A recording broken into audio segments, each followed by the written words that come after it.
मतलब मेरी dummy school है और मैं मतलब सिर्फ आपकी क्लासेस करती हूँ और कुछ नहीं करती हूँ मतलब तो ऐसा होता है कि बहुत बार ऐसा लाइक हमारे अल्टरनेट क्लास होते हैं ना, एक दिन क्लास होता है एक दिन नहीं होता है। तो कभी कभी ऐसा हो जाता है कि जब बहुत बार ऐसा होता है कि मुझे ऐसा लगता है कि हाँ बहुत वक्त है ऐसा करके बहुत सारा टाइम वेस्ट हो जाता है। तो मैं क्या करूँ like, तुम कौन से बैच में, प्रथम के? सबसे नए वाले 10th वाले बैच में अभी अभी ज्वाइन किया मैंने। अच्छा अच्छा अच्छा। हाँ। तो जैसे जैसे तुम आगे जाओगे ना, वैसे वैसे तुम्हें ये लगने लगेगा कि टाइम बहुत कम है, बहुत कम है। अगर हम रियली जिसे बोलते हैं ना कि मोटिवेटेड है अच्छा करने के लिए, क्योंकि देखो लेक्चर तो 1.5 घंटे के 3 लेक्चर हो गए, 4.5 घंटे हो गए, उनको देखने में मे बी 6 घंटे लगेगा, किसी को 7 घंटे लगेगा।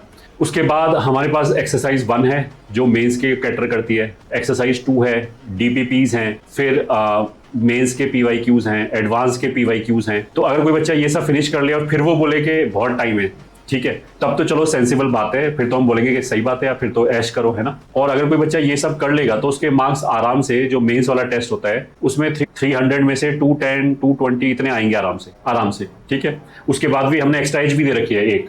अच्छा, जब तक ये इनमें से कोई भी अनचेक्ड रहता है, मान लिया हमने कि केवल एक्सरसाइज 1 कर पाए, उससे पहले ही दूसरा चैप्टर चालू हो गया, तो उसका मतलब तो हमारे पास टाइम कम ही है ना, फिर तो हमें और ज्यादा एफर्ट डालना पड़ेगा।